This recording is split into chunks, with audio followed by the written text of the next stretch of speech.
Келесі тақырып салыстырмалы молекулалық масса. Ең қарапайым жағдайды қарастырып көрейік.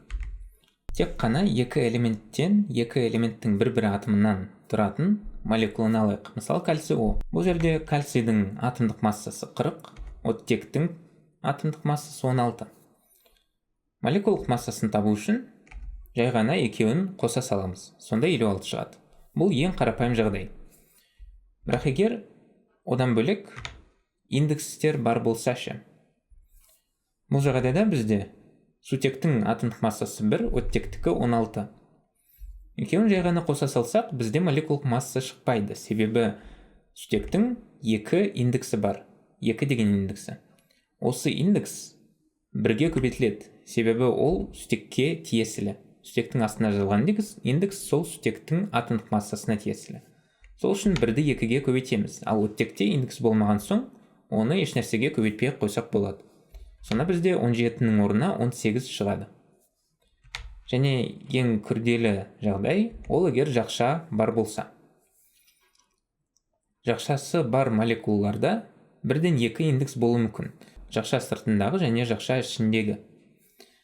Бұл жағдайда жақша сыртында 2 тұр, жақша ішінде оттекте 3 тұр. Бұны қалай есептейміз? Ең алдымен әрқайсының атомдық массаларын жазып шығамыз.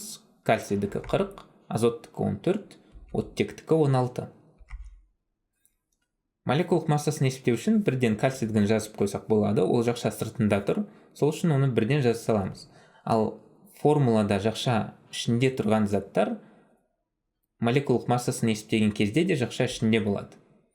Жақша сыртындағы индекс, бұл жағдайда 2, жақша ішіндегі барлық элементтерге тән болады. Сол үшін ол азотқа көбейтіледі. Сосын оған қосамыз, ол оттекке де көбейтіледі, бірақ оттектің одан бөлек өзінің 3 деген индексі де бар. Демек, бұл жағдайда бізде оттекте 1-ден 2-де 3-те көбейтіледі оттектің атомдық массасына. Сол үшін 1-ден 2-де жазып қоямыз.